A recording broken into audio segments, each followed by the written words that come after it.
Dans cette vidéo du chapitre 41 de mes notes de cours, je vais résoudre une deuxième situation tirée de la section 4.2 de Séguin, section qui s'intitule La trajectoire d'une particule dans un champ magnétique.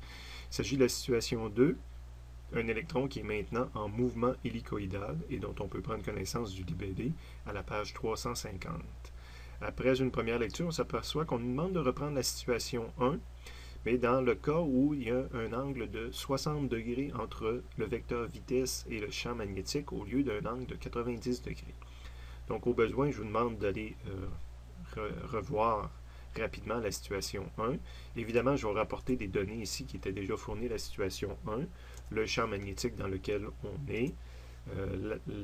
La particule qu'on a, c'est un électron, donc sa masse, c'est la masse de l'électron, et sa charge, c'est la charge de l'électron, soit moins E.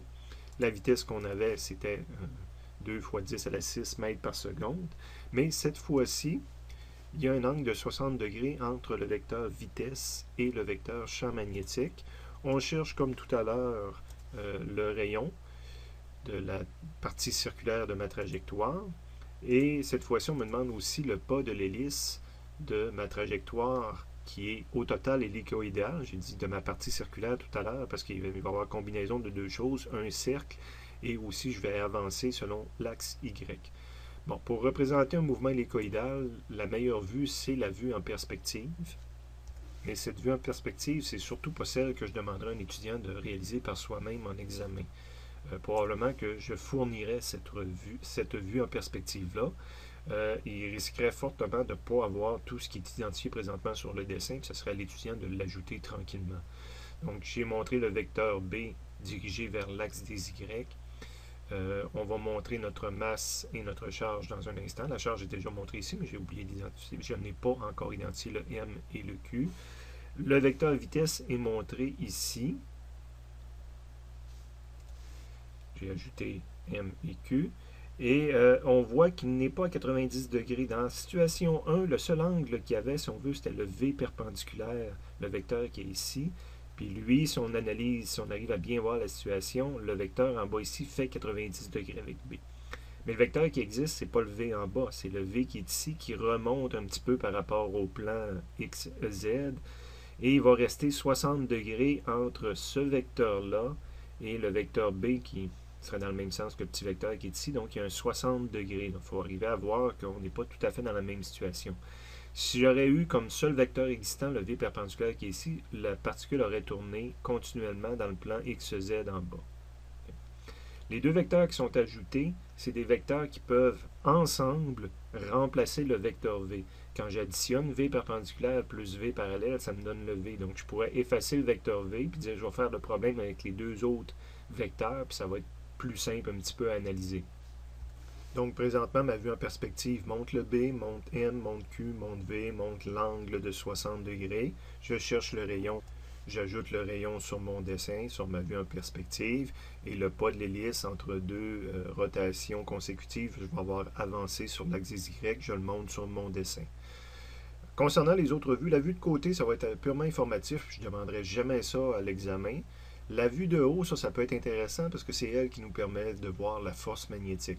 Fait qu'il est bien possible qu'à l'examen, je vous demande de, à partir de ce dessin-là, d'ajouter également la vue de haut. C'est en partie la vue que je viens de décacher. Donc, si on se met, si l'observateur est en haut puis regarde l'axe des Y, l'axe des Y, il le reçoit dans l'œil. L'axe des X, c'est sur le côté, puis l'axe des Z pour être vers l'avant comme ça. J'ai dessiné la particule comme si elle serait présentement à l'arrière de la trajectoire. Fait que si ici c'est le devant, mais elle est à l'arrière.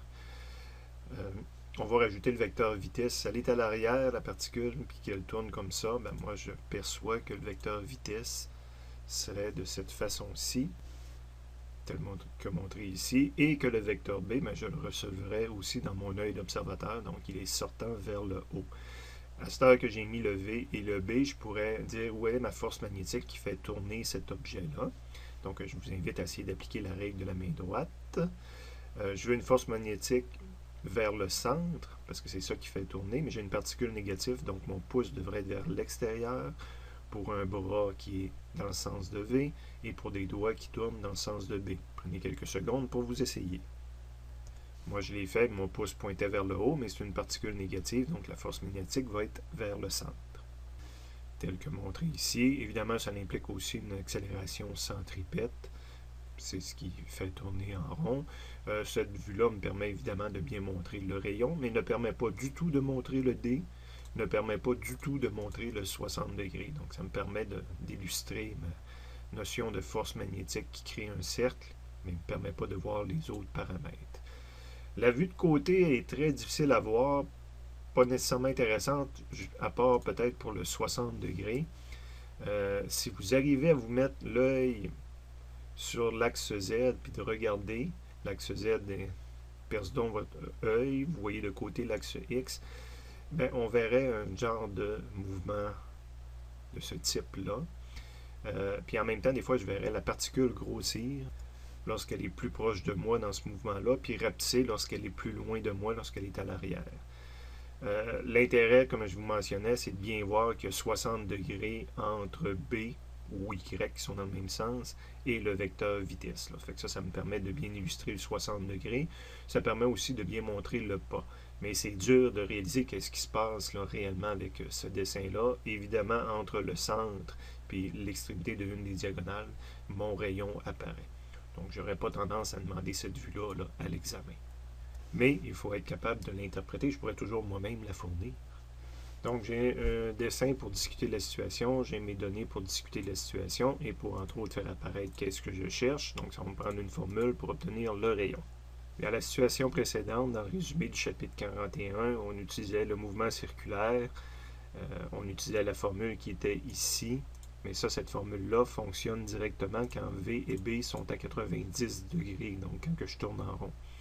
Quand je tourne sur une hélice, c'est la suite du résumé qui est montré avec ce que je disais tout à l'heure, qu'on peut remplacer notre vecteur par deux autres vecteurs qui vont nous rendre la situation plus facile à analyser. Ces deux autres vecteurs-là dépendent de l'angle. Et le reste, ben, c'est la dynamique, la même dynamique qu'on avait en haut, que je peux refaire moi-même à partir de 0, mais qui en bout de ligne va me permettre d'avoir une formule qui est très similaire à celle qu'on avait en haut, mais le V qui est dans la formule, c'est seulement la contribution perpendiculaire qui apparaît dans la formule là, qui vient créer le rayon de courbure de ma partie circulaire. Donc, je vais utiliser cette formule-là, évidemment combinée avec ça. Ça va me permettre de trouver le rayon. On me demande aussi le pas de l'hélice. Donc, la cinématique d'un mouvement en ligne droite nous dit qu'un déplacement en mètres, c'est la vitesse fois le temps. Bien, ici, ma vitesse que je prends, c'est la vitesse qui est parallèle à mon déplacement. Donc, je vais utiliser aussi ça. Et le temps, ben, le déplacement, c'est entre deux endroits équivalents sur ma trajectoire circulaire. Donc, c'est le temps que ça prend aussi pour faire un tour. Donc, le temps ici, ça va être ma période de un tour. Puis, on avait une formule qui est la même formule que, dans le fond, elle n'a pas changé, là, que ce soit en rond ou en hélice. J'ai la même calcul de période de mouvement circulaire. De retour à mon problème. Donc là, j'ai pris le temps de voir toutes les formules que je m'apprêtais à utiliser, mais je cherche le rayon en premier. Donc la première chose que j'ai mis, c'est comment calculer le rayon pour un mouvement hélicoïdal. Donc c'est le V perpendiculaire qui apparaît ici. Mon remplacement de chiffre R n'est pas connu. La masse, c'est la masse d'un électron. La vitesse perpendiculaire, j'ai pas de chiffre. J'ai un chiffre pour V, mais pas pour V perpendiculaire.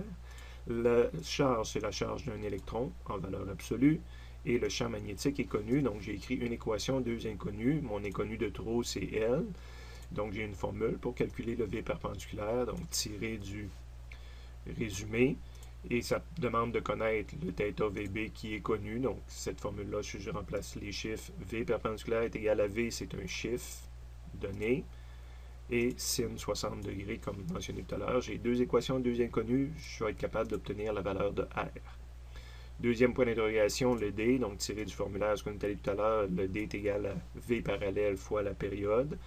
Évidemment, j'ai aucune donnée numérique dans ma liste en haut, donc c'est la troisième équation que j'ajoute à ma démarche, mais j'ai ajouté 3 inconnus, donc je suis monté à 5 inconnus. Le V parallèle, on a déjà une formule qu'on a vue tout à l'heure pour le calculer, qui est très similaire au V perpendiculaire, mais que je vais changer de trigonométrie, donc ça va être le cos. Évidemment, ben, c'est pratiquement la même ligne que tout à l'heure, mais avec un cos dedans à la place. Donc, j'ai écrit une quatrième équation sans augmenter le nombre d'inconnus. Et la période, on avait vu aussi qu'on avait une formule pour calculer la période. Je la transcris. et je l'utilise dans mon problème. Donc la période est égale à 2π fois la masse d'un électron, divisé par la charge d'un électron, fois le champ magnétique connu. C'est la 5e utilisation d'équation que je fais, et j'ai 5 inconnus. Le problème d'un point de vue physique est terminé. Soit que je le fais de façon conventionnelle, que je calcule une valeur de t, que je calcule une valeur de v, que je transfère mes valeurs, ou soit que j'utilise la calculatrice pour saisir ces 5 équations-là d'un seul coup, et la calculatrice me retourne toutes les réponses.